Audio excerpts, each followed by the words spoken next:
Hi, everybody. I'm Traven Rice. I am an arts and culture editor and co-founder of The Lowdown. And we are here at P&T Knitwear for the Lowdown Culture Cast, where we talk with culture changers. And I've been talking with people who I think have contributed to culture change in a constructive, positive way in all different types of cultures, Lower East Side and downtown in general. And so today we are going to be speaking with a very dear person in my life. Roshi Pat Enkyo O'Hara is here, and she is the Abbot of Village Zendo in downtown Manhattan.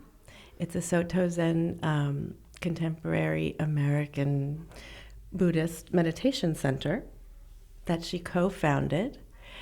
She is a Soto Zen priest and integrates traditional meditation and koan practice with social engagement and peacemaking. A founding teacher of the Zen Peacemaker Order, she taught for many years at New York University's Tisch School of the Arts, centering on new media technologies and something called media ecology and social justice. Her focus is on the expression of Zen through caring, service, and creative response. Roshi O'Hara's writing has appeared in Tricycle, Turning Wheel, Shambhala Sun, Buddhadharma, and other Buddhist journals, as well as her recently released book, Most Intimate, A Zen Approach to Life's Challenges. And she often gives many Dharma talks. So, welcome to the Lowdown Culture Cast. I'm so happy to have you here. Yes, I watched the Culture Cast, so I'm awed that you asked me to come. Oh, thank you. Of course. Well, I wanted to hear about how you got into Zen, but also a little bit about your work in media ecology back in the day. Yeah, actually, they're not so separate in a way, you could say. I mean, I fell in love with the idea of Zen when I was a young woman, reading Shunryu Suzuki's Zen Mind, Beginner's Mind. And so I went around, like most people do, for 20 years, thinking I knew what Zen was, and I was a very Zen thinking person, but not practicing Zen. But finally, one day, I managed to take a workshop at a Zen temple and say, oh, this is a whole different thing. This is just sitting. This is being present to what is. So that's not so different from my approach to media. I first became really involved with working with cable TV and senior citizens, and I was kind of managing a project for like 5 years. We had all these technical problems about where to put the microphone, where to put the camera, what kind of questions to ask. And I just loved it. And then I went on to do other kinds of media, audio conferencing and computer conferencing. And they hired me at NYU to teach a course in an interactive program, and I did that for 20 years. And that was so great fun. I loved working with students and having projects, and we had a lot of projects around New York City. It was great, great fun to use it as a technology. And I could say that, at the same time I was exploring how you could use Zen as a technology to wake us up. And when you say you had all these challenges with where to put the microphone, where to put the camera, you're talking about a time when the cameras were not on a little phone. No, there were people. There were young people we had running the. You had to train the people how to use the cameras. And they were big. Yeah, they were big. They were like this. You were moving around on whatever you call those, roller balls all over.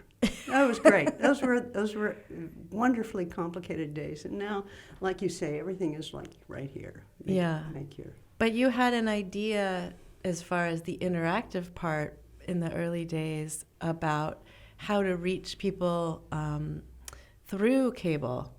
in a sense of how to help them. Absolutely. The key was to find a way for people to feel comfortable enough to be intimate with someone whom they're speaking with and interacting with. And how do you do that? And how do you do that at a distance? I think we're still, at this point, figuring that out in the world. How do you make two people have a conversation who are, continents apart and be able to do that? And so we were experimenting with that, and it was fun. It was, you learned a lot about how we as humans make communication, although we were using old-fashioned technologies. Mm-hmm. Well, they're old-fashioned now. They were brand new then. Mm-hmm, mm-hmm. But it was still with the intention of connecting and seeing what they needed as far as, you said seniors? Yes, they were different senior citizen centers that we would connect and have them connect with the mayor of the city to talk about, traffic lights and very direct kinds of things. And then we had all kinds of programming for them to interact with one another. It was a great project, funded by the National Science Foundation back in the day. Mm-hmm. A little bit of a different version of a hyperlocal community news website, maybe. Exactly.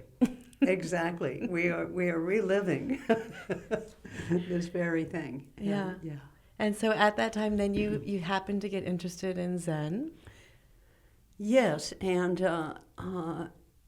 I just fell in love with the actual practice of it. I had always thought that I knew what it was because I'd read about it, and it's a very different experience to practice in it, to actually sit and not get up and walk out the door, but to sit through your issues and the issues of the world, and to find a quiet place within yourself.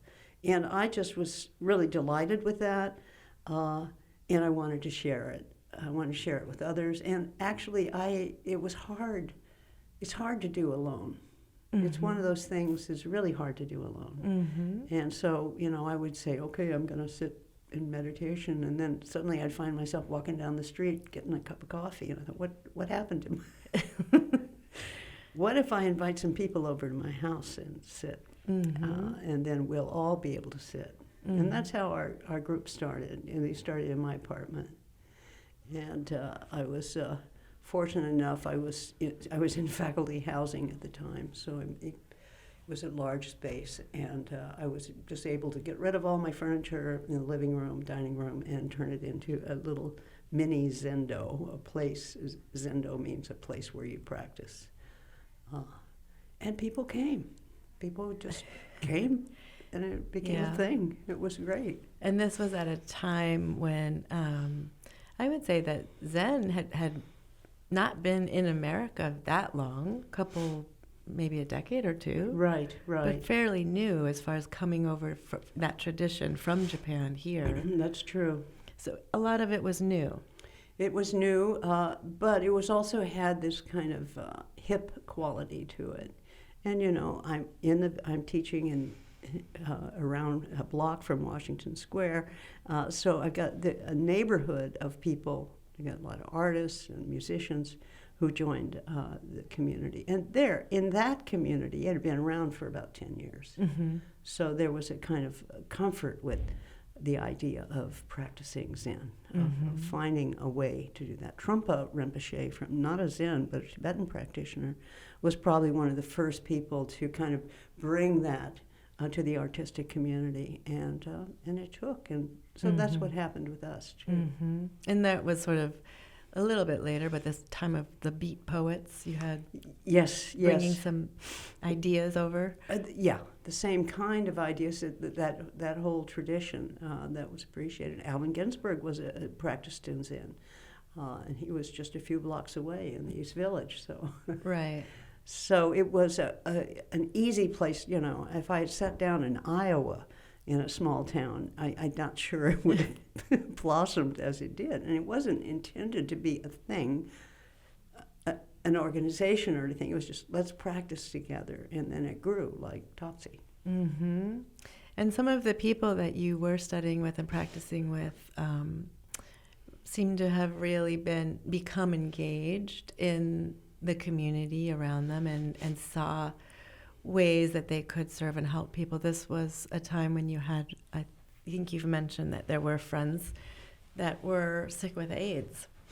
Yes, we started in the early 80s, and after a couple of years, AIDS came. And, I can just remember there were people coming down with it. And so it just seemed natural that, oh, well, we have to do something. It's like if if there's a fire in your neighborhood, you go and you get water. And we took care of our own. We had several people in our Sangha. But also, I started a project at Gay Men's Health Crisis, and I used to put my meditation cushion on my bike and ride over there and every week and have a meditation session there, and which brought more people to our Zendo, of course, who were affected. And then I got involved on the national level. I was kind of chair of the Buddhist AIDS Network for years, and that was just an organization that tried to pontificate, make statements with other religious leaders and so forth. Mm-hmm. So that was something that was happening that you take care of. And what happens when you practice meditation is you realize that you have a responsibility for everything. And so I think people just do what's in front of them, and what was in front of us at that time was HIV/AIDS. Mm-hmm, mm-hmm. And about that same time, you were one of the founders and leading teachers of Zen Peacemakers? Yes. Bernie Glassman, who is like kind of very well-known person and Zen teacher, was very dedicated to social action, and he founded several organizations related to poverty and building housing for people. And then when the AIDS came, he was able to get a large group of people to start a hospice, and so he did a lot of work in that. And I helped him. I was like his assistant, really. And that was a great time because in Zen we have this very hierarchical study system that's complicated, and a lot of people think about it as monastic, but my practice with him was, I'd pick him up in the car and we'd be driving around in the car and we would do a koan study and then we'd go pick up something that needed to be done, and it was kind of like social action on a very gut level.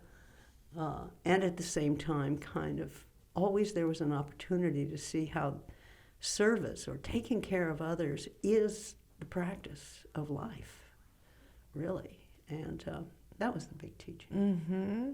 Social action on a very gut level. So maybe the reality, not the idea. Not the idea, no. It actually cleaning up the shit. Literally, maybe. Literally, yes. Bernie was great for that. We went on several, he used to lead street retreats where we'd go.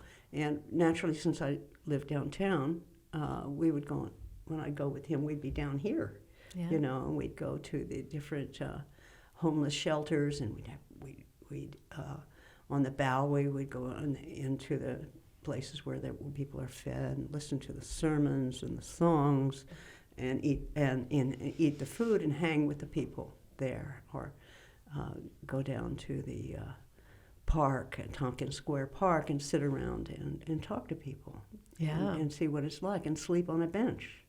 And what was that experience like? That was fantastic. It changed my life. It really did. I just sitting on the sidewalk, with a can there, waiting for somebody to throw in enough money so I could get a coffee, just made me realize how easy it is to just walk around above it all and feel as if you are not part of the suffering that is always here.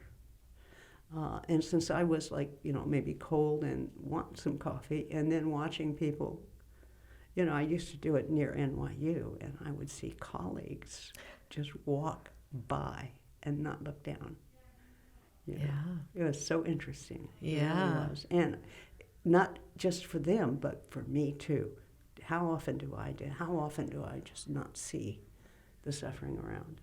And, I just think that in Zen, we really believe we have a responsibility to do something about that. Mm-hmm. That's our job as humans. I mean, I think, so there was a term called, there's some people waving out on the street on Orchard. Bye.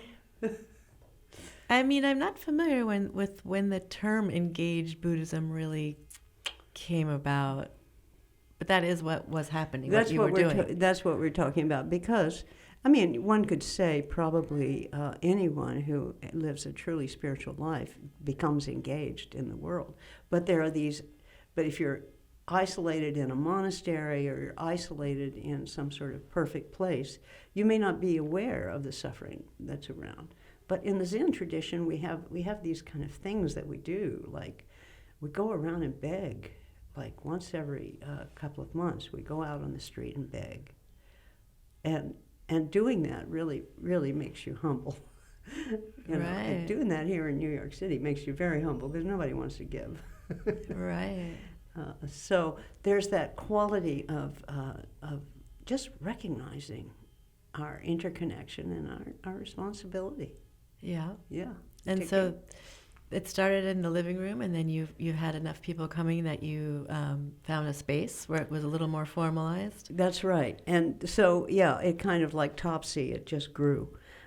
It started out in the living room, and then there were enough people that didn't fit there, and what would it be like to not have all that going on in your apartment? And so we've moved like 3 times. We were on Varick Street, we were on Broadway, and now we're on West Broadway, which I think is our final perfect place. But yeah, we've grown. We have because of the pandemic, we now have people all over that practice with us daily. From across the country and around the world, really. Someone from New Zealand, I just got an email from someone from New Zealand, said, I'm going to miss the sitting. She must sit like 3 a.m. or something. Yeah, so it's like a hybrid format, right? Right. But that's sort of the way things are going now, is more and more, how can we be together while we're not physically together? How have you found that to be, that process of navigating at all these changes from the media side, but also just community side? Yeah, it's tough. I think people don't really, everyone wants to make it easy and nice, but I think it's tough because we're communicating, like right now we're communicating electronically, but we're not talking to the people out there. They're listening to us. So to be able to really constantly re-engage so that people know that there's a connection, that's really the challenge. And we're working on it. Zoom, of course, everybody's talking about this. This is an issue. How do you do that? You can't replicate being right next to someone, but you can learn to open your heart so that you can talk to someone at a distance, and I think that's happening. Yeah, I'm concerned for younger people who've gone through the pandemic and are online all the time, right, and are missing a bit of that feeling that we have from before, where we're able to be together in person. Yeah, you make a very good point.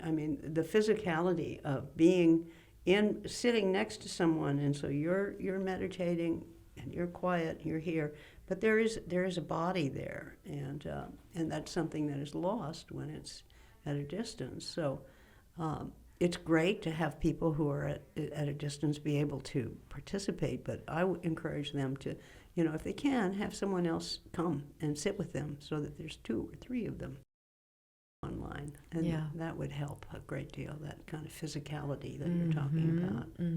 It's very good. I know that rigid training early days for Zen practice or Buddhist practice includes, for many people, going to a monastery, which you did, which was in Japan. And that's like a really intense form of being together. Yes, indeed. Yeah, and we have a couple of times a year, we have retreats, like for a week or 3 weeks, where we go and rent a space, and maybe we have about 30 or 40 of us that actually live together. And I think it's a good experience to have that periodically. But we are a 21st century urban Zen center, and we have to mostly pay attention to the experience of people day to day, how they live their lives, and how they can feel that they are part of something greater, which is everybody, which is being part of everyone. And with that comes our responsibility to take care of people. Yeah. You know? Just like, we fall in love with somebody, we want to take care of them. We have babies, we want to take care of them. And when we live in a city, we want to take care of the people that are also here with us. Well, coming from sort of the studying a more rigid form of Zen in Japan, and then being part of that transition as it came here and sort of as it became Americanized, you've really been a part of this for many decades, I would say. Lots of differences that happen when, traditionally, as in everything, it was very male-dominated. Yeah. The practice, the monasteries, the teachers. That's really true. I just have been blessed. And also I came later to Zen. Although I read about it a lot. But, I was in my late 30s when I began to be sincere about practice. And I've just been blessed in my life that I haven't had to push up against that kind of bias, which I know exists and is terrible. But I personally, no. I just have always felt like you just go ahead and do your thing. And if someone, is sexist, you just cut them out of your life. You don't deal with that. Yeah. I really appreciate the women who stood up and did deal with it and spoke up and so forth. But I just didn't have that opportunity because everyone was just fine with me going forward. And forging your own path. Yeah, exactly. Yeah. I have to say, like at NYU, I worked for a woman for many years. And there were other women on the faculty. And so it didn't happen, and that's a place where it could happen. It does happen often, but it didn't happen in my specific case. And my teachers, my male teachers in Zen, were for the most part, 2 out of 3 were not sexist. And I won't go into that any further than that. Yes, it does sound like you were lucky in that sense. But I think also you just, from what I can tell, you just, decided to forge your path and to be a model. I don't know how much people are conscious of deciding to do that, but just the way that anybody is leading a group or organizing is always going to be a model and will be reflected, out, I would say. Yeah, I don't think we're conscious of it, though. My concern was a community, was getting the community together, getting support, and getting help. That's what support is. Like, will you open the doors when I'm not able to? How about will you have a pot of coffee on or tea? And so that's like the beginning of building a community, just generating the generosity of others and allowing them to see, oh yeah, I can help out. I can serve this. So I think one of the jobs of a leader is to step back a lot, to be sure that others step in. I think that's important for the community building, really. So going forward with Village Zendo, what would your hopes and dreams for it be into the future?